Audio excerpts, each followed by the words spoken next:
Hi there, and welcome to the fourth of four videos for the University of Amsterdam test system. So that essentially here we're going to cover what the administrators need to know. We recommend, as ever, and this is what we've done in the previous three videos, we recommend that the overview, PhD student and supervisor videos are watched before this one, as it provides the correct context for how the other roles are used in the system and why we end up where we are with the administrators. As you can see, there are three University of Amsterdam roles that have been set up for the test system. This is PhD student, and that's student 1 to student 6. Then supervisors, sub 1 to sub 6, and then administrators, admin 1 to admin 6. And if you're watching this as an admin, you'll actually have the admin login details.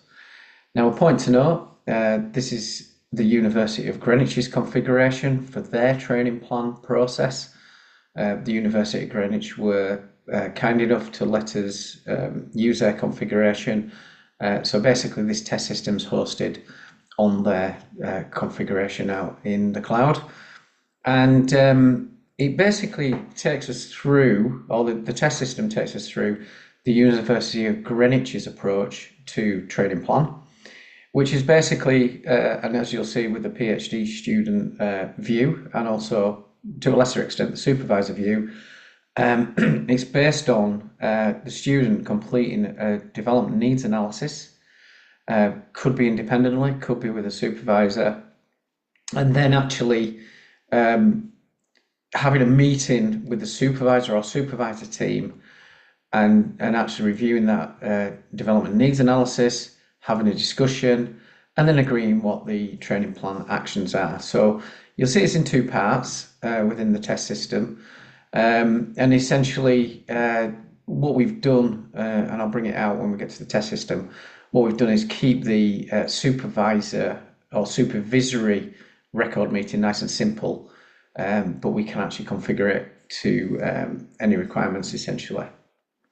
So the other point to note, in terms of the two languages, English, Dutch, language options, when you actually work through the video with me, you will see that there isn't actually an option at the moment within the video for the Dutch language options, but that's due to logistics. It's currently being done and it'll be ready for when the test system's live.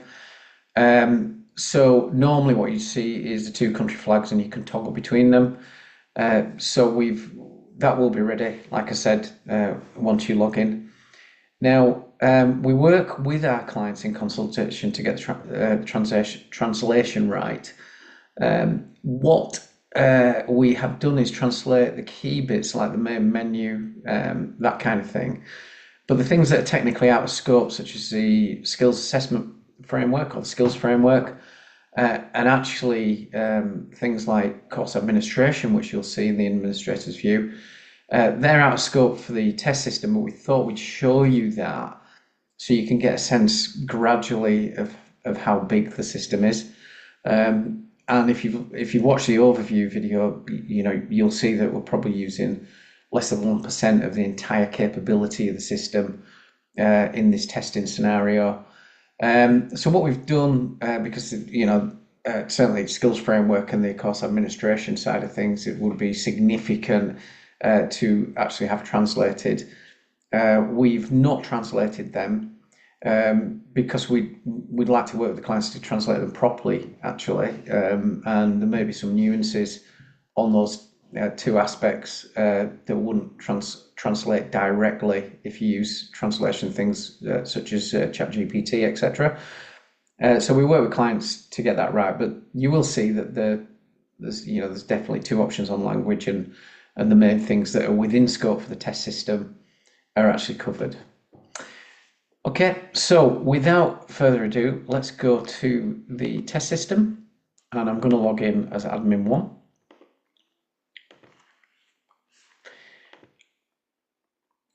And you can see, as I mentioned in the other videos, it's actually branded. It's initial branding from our side we didn't get a steer in the tender, so we've just assumed a kind of, if you'd say, first cut branding for University of Amsterdam. You probably saw it on the login screen as well.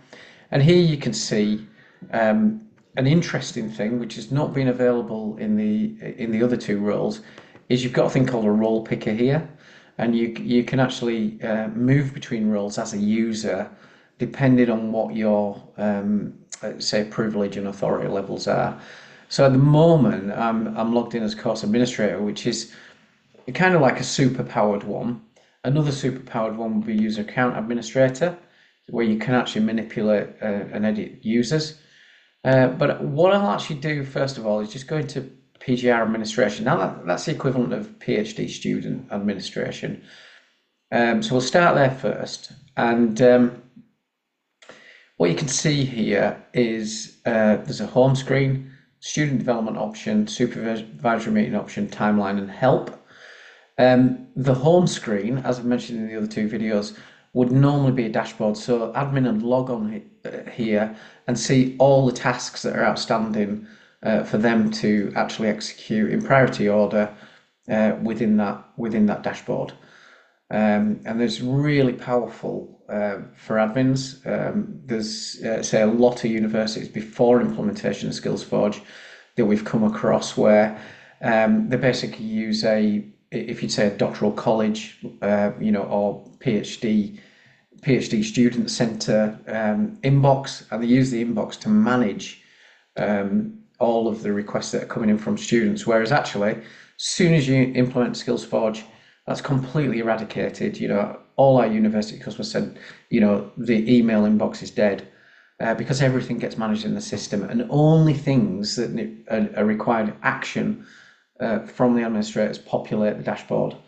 And it could literally be the first job in the morning, log on and just see what's outstanding and execute them. So this would normally be the dashboard, but for the purposes of the test system, we'd have had to configure a good part of the SkillsForce system to enable that dashboard to live in its own right, as it were, because we'd have to implement progression and degree management and things like that, which we covered in the overview video. So student development, if I pick that and go to development needs analysis, what you'll actually see, drop down list of the students that you're responsible for, and basically, actually, by the way, student 7 and 8 haven't been configured, so it's only up to student 6, as we mentioned. And you just select each individual student, and you can toggle and make sure that they've done their DNA. And you can see here, although it's grayed out and you can't edit it because it's the students, you can see that they've done the DNA, and you can see when the last time they actually did their DNA. So you can see they're up to date. If they weren't up to date, it depends how we configure it, but they could appear on the dashboard, chase student up to do DNA. That kind of activity wouldn't normally be done here. There's a separate part of SkillsForge, again, which I mentioned in the overview, which is business intelligence reporting, and admins that have access to that, and that can actually produce exception reports that you can chase up with. What you can also do, you can also look at the activity catalogue, and to be honest, you won't be able to book on these courses. It's a bit like the supervisor view. So if I try and book, it should fail, which it has, because only the students have got the rights to book, or we've only set the students the rights to book within the system. So here,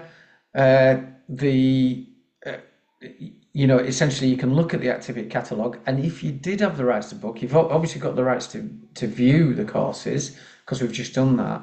But if you did have the rights to book, you could book on your own courses. We've also got booking summary, and you can see which students have booked on which courses, and you can see here Amber Stu 1 has actually booked on that course. And also you can view completed activities per student, again, drop down. And again, there's been no completed activities. There may be by the time you get there, because obviously Stu 1 to Stu 6 will have been used in the system. So they may have they won't be able to complete the booked courses in the system, but they may actually add the self activities from the completed activity log screen, which we cover in the PhD student option. So that's the student development. So essentially, that provides PGR administration with an overview that things are going well, and also you'd normally get populated, as I mentioned, any milestones, forms, etc. that are outstanding for action there. Now, supervisory meetings, it's a similar thing. Drop down for students, you select the ones you're interested in, and then essentially you can look at all supervisory meetings related to that student. Okay. So you can see when the latest one was, and again, it's only part of the story. This test system is very limited, so there'll essentially be the opportunity to produce business intelligence reporting to cover that. Then finally, timeline, and again, as we've covered, we haven't been able to configure that because we would have to turn on lots of SkillsForge to actually make sure that the timeline is operating properly. But that would normally, what you'd normally see there is you can see individual students' timeline, where they are on the milestones and deadlines, so what they've achieved, what's overdue, and what's actually coming up on their timeline. And then finally, the help screen, normally populated with commonly asked questions and answers, but we haven't done that. And actually, the 4 videos that we've included in the system should cover any queries there. So that's the PGR administration view. We were previously on course administrator, which is a bit more powerful. You can still see the things that are going on. I can pick Stu 1 again, and you can see that you can have a look at what Amber's been up to or Stu 1's been up to. But you notice it flicked to PGR administration there. So we'll go back to the course administrator. And if we go on to the additional thing is event management. Well, here, and this is out of scope essentially for the test, but I thought it might be interesting to include it. You can create an event, and you can create whatever event you want, and you could have a play with this and add events to the system. I won't go through it in detail because this would take quite a while, and the video might be quite onerous. But yeah, you may want to have a play with that. You can manage existing events, so you can manage these. What we'd ask you to do is not manage these particular events, please, because they're the ones that provide a baseline for the students to be able to book the courses. So if administrators, you could leave that alone, or certainly the 4 that we've got booked in, the existing events, that'd be great. By all means, create your own events and manipulate them as you see fit. And then you can see user booking summaries. That would be for the courses. You can create venues where the courses will be held. I don't know if this is populated. It's not populated, so you have to do your own. But things like venues can be online venue, say maybe limited to 200 attendees, that kind of thing. So it's not just physical venues. You can do whatever you want. And then calendar settings as well. You can actually integrate this with calendar and get the events, actually appearing in the calendar. And then help as usual. User account administration, we have included this, but you can only see what's currently capable or what's been configured.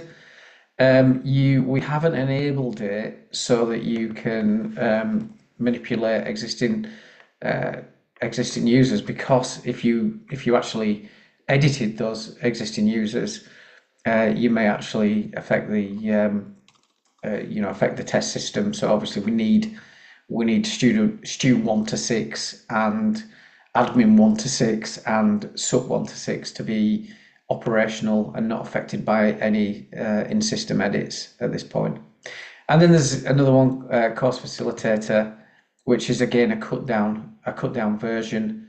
Normally with course facilitator, you'd see create and edit some part, maybe their own profile, that kind of thing, but that's been turned off for this test system. But again, it's out of scope.